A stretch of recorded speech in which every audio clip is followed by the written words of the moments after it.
Oh, oh man, this is fantastic. It's fantastic to be here, Mercedes.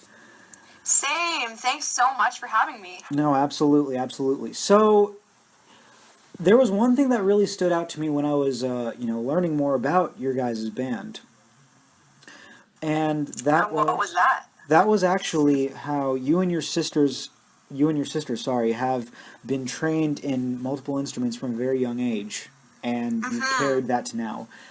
Can you talk about your childhood for a bit? Just tell me about what it was like, in a family that seemed to focus a lot on music. Sure. I mean, it was really cool. We've never really had a conventional upbringing. My parents were really, liberal, very, they were hippies, and just really into art of any kind. And so, although no one in my immediate family, other than my sister and myself, are musicians, they're all really into music and they really love music. And so, it was always a part of our childhood growing up, like they would be listening to Jimi Hendrix and Nina Hagen and like the Sex Pistols and stuff like that. And so I think from a young age, it had an impact on both of us. And then, yeah, like you were saying, my mom, in her infinite wisdom, decided to put us in music lessons from a really young age. And this is so weird. Like, we did this thing called the Suzuki program, not a sponsor, but they were, basically it's the idea that from a young age you can learn a lot faster than when you're older and you're an adult and you've already got all this information that you've retained over your life and all this sort of stuff. So it's the idea that you can learn a bunch of different instruments and then you will choose the path that you want to take. But we never did that. We basically just learned all these instruments and then never chose one to excel at. We just kept going with all of them. Oh, that's fantastic. So, yeah, it's pretty much how it started. I can actually empathize with that. Actually, my parents as well have never really been, never one to be in a very, never really musical, really, but they exposed us to a variety of everything as children, right? That's great. Everything from Pink Floyd to Jewel, right? Tom Petty, all ABBA. Like I still actually keep, I never keep ABBA far from my playlist. You've got to. You've got to keep those jams going. Yeah, it's For real. Yeah, absolutely. And like my brothers and I, right? Only one of us really ever caught the music bug, and that was my middle brother. And he picked up name an instrument, he picks it up, and he plays it, and he plays it so well. And you know what? It's a great skill to have when you're jamming with other people, because then you're comfortable in pretty much any setting. Like a bunch of people are all jamming together. It's great, like for us in the studio, because we can add some weird instruments that. I'm sure even our fans have no idea that we would ever know how to play. Like, you wouldn't think that we know how to play the harp. Like, that's just weird. But you know how to play the there harp? are, especially in our last EP, we had some weird noises. We were running harps through pedals and stuff and just trying to make some weird sounds. And it comes in handy for that sort of thing, for sure. But that's awesome. I'd actually like to hear what a harp sounds like when it's run through a pedal. I mean, can you describe that sound for me? If you listen to our song "Skin and Bone," that's from not this new album, but from our last EP before that. It has a lot of harp in it, and it sounds like it would be like mom music or something, but it's probably one of our more like ambient sort of that goes kind of heavy and stuff like that. But that's the cool thing about pedals is you can make pretty much any tone you want. So. Ooh, that's fantastic. Mm-hmm. Honestly, that's creativity is one of the favorite things that I have about listening to music, right? And I imagine that it's also probably the most fun thing about crafting it in the first place. Definitely. I mean, I think that is true art when you're a musician is when, people are listening to your music and you can create a sound that someone may have never heard before. And it's just like, what is that? And I don't know about you, but for me, when, I can't just listen to music and enjoy it anymore. Now I have to be like, oh, how did they do that? I bet they used this. I bet, like, they built this pedal board, or I bet they, like, ran it through this amp or whatever. Like, I'm always trying to piece it together in my head. And I think that's true art, when you can listen to something and you're like, oh my God, I have no idea how they did that. That's amazing.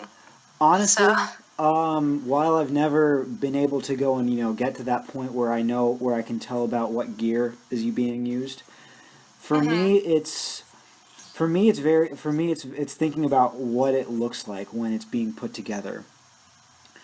That is to say, when I'm watching, the band Animals as Leaders, right? They're one of my favorite.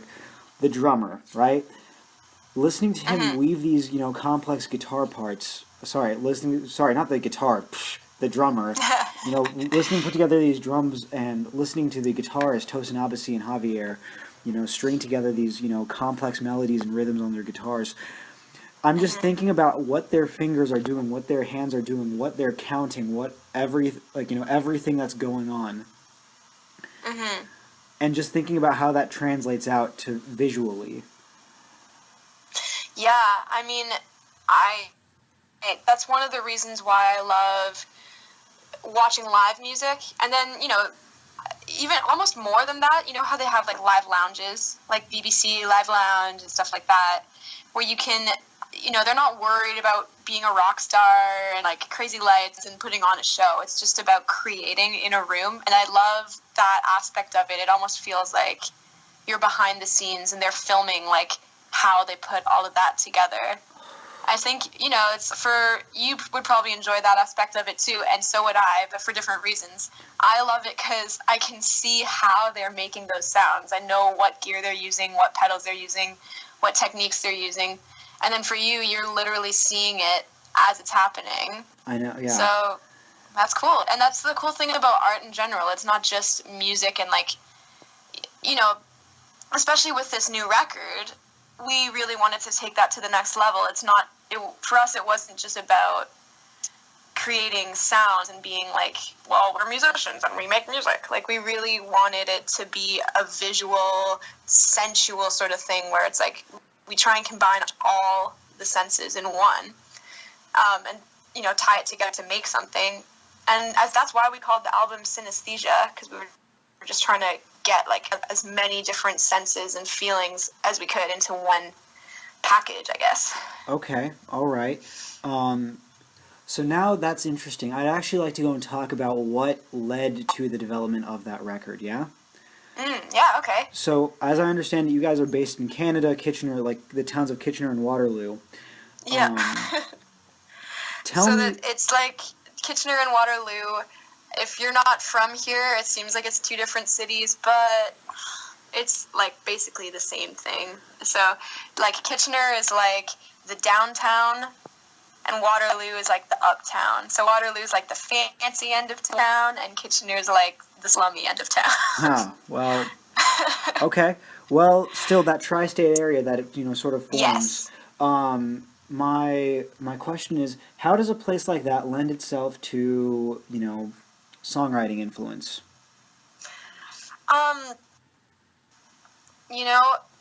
For this record, like, for most records, we record them in Toronto, and that is where, like, Phoenix and I were born, and it's like, the New York of Canada, I guess. It's, right, like the big city of Canada. And so that's what we were doing up until this point. And then with this record, we were all over the place. Like, we were writing in New York, we were writing in LA and Nashville, and, New Jersey, and just all over the place. And we recorded half of it in New Jersey, then we recorded some of it in Toronto, and then a lot of it, for the writing process, was also in our bedroom, like Phoenix and I just demoing.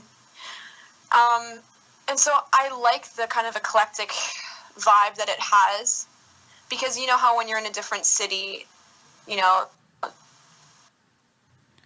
Sorry. kind of just get a different vibe every place you go. Yeah, I get that. So, like, LA has this very sunny kind of like, I don't know, a very sunny disposition, but also kind of like, it's like people with veneers. It's so pretty on the outside, but then on the inside, it's all just rotting away. So it's like, that's why I really liked writing in LA. And then New York is really gritty and kind of cold and tough, but like so much warmth. Like the people who live there love their city so much. It's insane. And, I just think being in all those different places really helped us to make the album a little more well-rounded and a little more spacious, I guess. I see. And then, I think a big part of shaping the record as well was Phoenix, who is like my sister. She's the drummer in the band, and she sings all the harmonies on the record and stuff. And this time around, what made it different from all her other records is she did all of the programming on the record. I see. So all the synths, all the beats, everything like that. And so it definitely, because you've heard, like, you've probably listened to our other stuff, and then this album is a lot different from what we've done before. It's like a lot more synth oriented, and I think a big part of kind of shaping that sound was her just in her room working away on demos like late into the night. That's fantastic. Can you? All right. So what I'm getting the image of now is this very, alternative would not be doing it justice. Very, almost, sort of like a synth pop type sound. Yeah. Mhm. Yeah. See, like our favorite artists. Have you heard of a band called Purity Ring? I have heard of Purity Ring. I actually almost saw them in concert one time. Oh, dude, man, their live show is insane. I would definitely go see it. So cool. And hey, they're Canadian, so I've got nothing bad to say. Phoenix and I both love the way they have like all these synth sounds and sounds that are supposed to be really bright. And like, if you think about pop, what is pop? It's basically just sounds and sonics and melodies that are really pleasing to the ear, like really catchy. Your brain is just like, I love it. I don't know why, but I love it. And that's pop. It's and then alternative and like, metal and rock and all that sort of stuff. It's all just, it's aggressive and sort of angsty and like dark. And then there's a reason why we love that too, is because, humans are not one-dimensional. We have so many different sides and emotions. And the reason I really like Purity Ring is because they're able to, with using bright and like happy sounds, they're able to make really dark and sort of brooding music. And that's kind of what we were going for this time around. Like, definitely a lot of synths, definitely a lot of pop influences, but we tried to keep like a sort of dark and like angsty undertone to the songs, whether it's like the lyrics or some of the tones or whatever. We just tried to make it like the bridge between those two worlds, if you know what I mean. I think I do. Actually, I remember, I forget who I was talking to, but I actually had to go and talk to them about this very subject, right? The differences between, pop and metal. Music is communication, right? And in communication, the value of the information, the value of whatever information you're putting out is only as valuable to the person and their ability to interpret it. So it falls to it that pop it's a language that everybody can speak, right? It's something that everybody can get behind. But then you get into like different things like alternative, more like techie, weird stuff, and you start speaking different languages, speaking different dialects, right? And it becomes much more narrow, much more niche. And Purity Ring, from the little that I've heard of them, but from what's gotten me hooked on them, they speak an exotic language. And it's a very beautiful language. And I don't understand most of it, but it's enough to make me want to listen for as long as I possibly can. And if you're telling me that that your music draws a massive Purity Ring influence, I cannot wait to listen to it. Thanks. Yeah, I would 100% agree with you on music being a form of communication.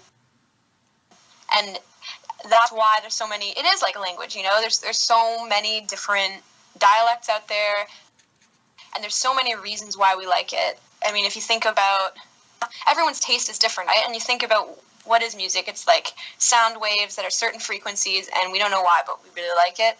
Mm-hmm.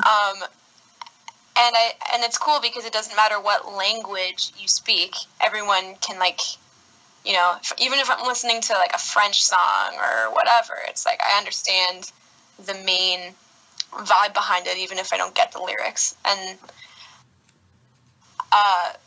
that is like one of the inspiring things about being a musician. And I think, you know, with the whole Purity Ring thing, that was just sort of like an eye-opener for us, because we'd been doing the, you know, the rock, pop punk thing for a long time.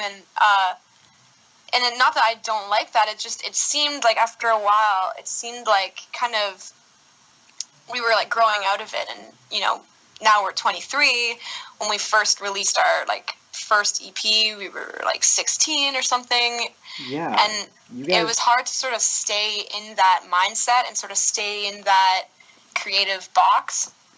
And then when, you know, if you listen to things and kind of look at things in black and white, it's like, well, there's pop, there's rock, there's metal, and there's country or whatever. And it's like, Lord, you have to pick one. But then within every genre, there's so many like subgenres, and I think that's how we kind of like to look at it. It's like you can try and classify it as one thing, but it eventually, like, if you just do your own thing, it's going to fall under some like strange subgenre that can't really be defined. And that's kind of what we were trying to go for as well. And that's why I brought up Purity Ring as an example, is because I think, you know, how do you describe them? It's pop, but it's not like happy, good time radio pop. It's like kind of dark and creepy. And experimental and crepuscular. Yeah, exactly. Ooh.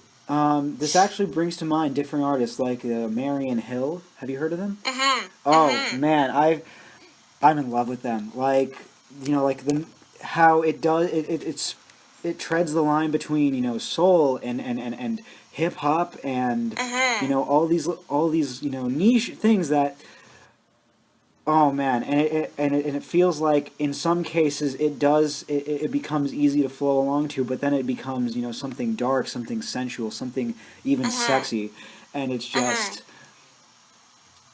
oh man, like I remember I listened to this one song. It's called One Time. And I remember I was head over heels with it, and I was driving to it, and I remember I got so lost with it that I ended up I actually missed my turn out of the city, and I missed my exit. And I got lost in the city while I was too busy jamming out. That's actually a huge compliment. Like, any musician, that's what you want. You know, I love that music has that impact on people. You know, it's like, if you think about your job as an entertainer, and you as well, because, you know, you're in the arts and everything like that, it's sort of like you're creating and it's entertainment at the end of the day, but it's also deeper than that. Like, why do humans need entertainment? It's like almost a distraction from, okay, this is going to sound really dark, no, but I watched this movie, which led me to read this Ernest Hemingway book, and it kind of made everything make sense to me in terms of why entertainment and art is so important. Right. And it's because it distracts everyone from the inevitability that we're all going to die one day, and, you know, life is actually pretty dark if you think about it. But then art is like an escape, and you can literally get lost in it, and it's like, you know, it kind of just takes you away. And if you do it right, then you can, like, make people feel like they're not in this world anymore. They're, like, lost in your art. And so that's kind of, you know, your dream as an artist is to be able to entertain. It's a lot more serious than it might seem. You're not just an entertainer. You're, like, responsible for giving people a reason to be happy. You know what I mean? So. No, absolutely. And I believe that that's actually what music is for me, right? You know, it's when I put on my headphones, it's me, you know, putting out the world. It's me, when I sit behind my drum kit, it's me making these sounds together, trying to, putting together this, something that sounds like it's in order, something that works, but more to that, it's combining my body and putting it all to use. And I'm getting exactly. I'm getting lost in my own sounds, and I think it's only after somebody, slams open the door and it's 1:00 in the morning and I've probably disturbed the neighbors. I know I'm guilty of doing that so many times. It's actually really bad. God. Us too. It's only after that I finally actually have to put it down and go back to my, real life. And yeah. Frankly, real life is so much more disappointing than what we create for ourselves, I imagine. Yeah, I mean, it is and it isn't. I don't know, like, if you think about it, like, yeah, there's a lot of, like, weird kind of messed up stuff in the real world, but there's also so many amazing things. Like, I don't know, like, I feel like the real world is fascinating enough that I don't need, like, a fake reality. Music is, you're kind of creating, art, and you're creating your own sort of world, but you're drawing from the real world no matter what you do. No, absolutely. Like, for us, like, our art comes from real life experiences, and I think that's why music is therapy. Like you said, it's like, you can, if you're having a bad day, or you've just gone through something awful, or you just need a pick-me-up, or you need to take your mind off something, that's what it's there for. Same as when you're listening to it, same as when you're creating it, you know what I mean? And that's sort of how this whole album even came about, because, like, the three of us were going through a rough time in our lives, all for different reasons, all just kind of, like, individually going through a low point when we were writing it. I see. And that low point lasted for, like, 2 years, just really, like, down in the dumps emotionally. But the advantage that we all have being artists, or, musicians or entertainers or whatever, is we can channel all our negativity and all the bad things that happen in our lives into something that will be positive. And this is scientifically proven that we are all at our most creative when we're in a negative mind space, or when we're feeling sad. And that's the weird thing about it, because I feel happy when I'm making music, but it's almost, like, hard for me to write real lyrics that are, like, they cut deep when I'm just happy, content, going about my life. You know what I mean? Absolutely.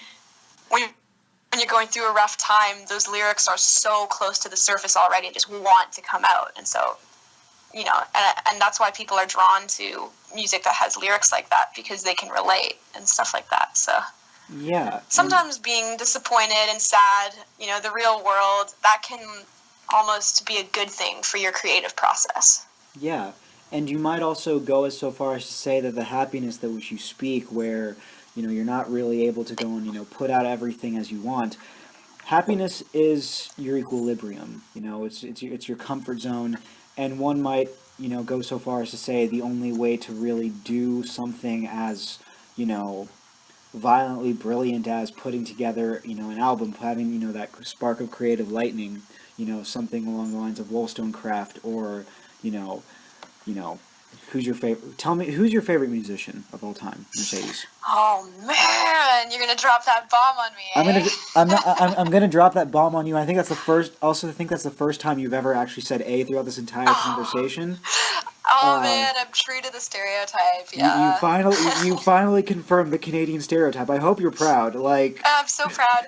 You were just waiting this whole time. Like, when is she gonna say A? I mean, we're 25 minutes and 31 seconds in. You've done a great job. Wow. Oh, thanks. Yeah, I tried to hold off as long as I could, but it just slipped out. And whatever. I'm proud of it. It happens. Okay. Yeah.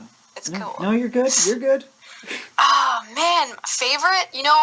That's really tough. Can I give you, like, my top two? Absolutely. Go ahead. Okay. I know I'm kind of copping out, but my top two. I really, really like and respect Radiohead a lot. Okay. Because their albums are all so different from one another, and they're just such great musicians. And they stand the test of time. Like, every album they release, it's like, yup, I will listen to it now. I will listen to it when I'm 45. I will listen to it like the rest of my life. Yeah. Absolutely. And then my other one, I really like. They're this 90s band called My Bloody Valentine. I've never heard of them. And they don't have a huge discography. So I was going to say you might not know them. Or do you know them? I don't know. No, ma'am. I've never heard of My Bloody Valentine. Actually, wait. I think I might have heard of them, but I've never actually gotten into. Yeah, like dug deep. They only have. I think they only have 2 albums, but man, they're really great if you love like weird guitar sounds and really atmospheric sounding vocals and just like really grunge. They're like a shoegaze band, so that was like the movement right before the grunge movement sort of happened. And so it's really dreamy, like beautiful sounding music, but it's so grungy at the same time. Like all the guitar tones and bass and everything is super grungy, and then the vocals are really like pretty. And I think I've always really related to that because I love dark sounding guitars, but I have a really soft voice. You know what I mean? Even when I'm belting and like going hard, it's not like Janis Joplin or anything. Like it's even at my hardest, it's pretty soft. So oh, absolutely. I've always sort of liked that. Actually, when I think about it, have you heard of the band Deftones? Yes. Oh my God, I love them. They're sweet. Deftones has been one of the formative sounds of my youth. Nice. But I have to ask, that sound like everything you're talking about shoegaze, I immediately jump to Deftones when I think of that. Chino Moreno's vocals and Chi Chang's bass work. R.I.P. And they're almost like the heavy, like super dark version of the shoegaze. You know what I mean? They like take it to the next level. It's sick though. I love it. Oh man, it's perfect. But yeah. So man, I know, and I loved. What was it? They had this album with an owl on it. Was that like Diamond Eyes? Diamond Eyes. Oh man. I was gonna say Golden Eyes. I'm like, oh, that's not right. Yeah, Diamond Eyes. That album is so good. I love it. It's the perfect mix between what it like Chino Moreno's, pleading vocals and lyricism about sexuality and pain and philosophy all just combined into one sleek sounding package. Agreed. I like it. And I like No Koi Yon. What's Koi that one? Koi no Yokon. Yeah, that was a great one. Really good. My personal favorite off that album probably has to be Entombed. Oh, true. Okay, yeah. Because it just hits this lovely balance of what almost seems like synth, guitar, and then this drum work that's so simple but so, I don't know. It's so measured. And hearing and it's that song strikes out to me for a number of reasons, but oh man. Regardless, Mercedes, you have been a lovely guest for me. Let me just say. Oh, thanks. You're very welcome. It's rare, I do this, and I meet so many different people, and I have so many different conversations, and every now and then, we all have that one person who when we sit down with, it's just like boom, the right conditions happen, and a perfect storm. You could say, comes together, and we have this lovely conversation. Thank you so much. It's fun to be able to nerd out over music, because it's something that I'm really passionate about.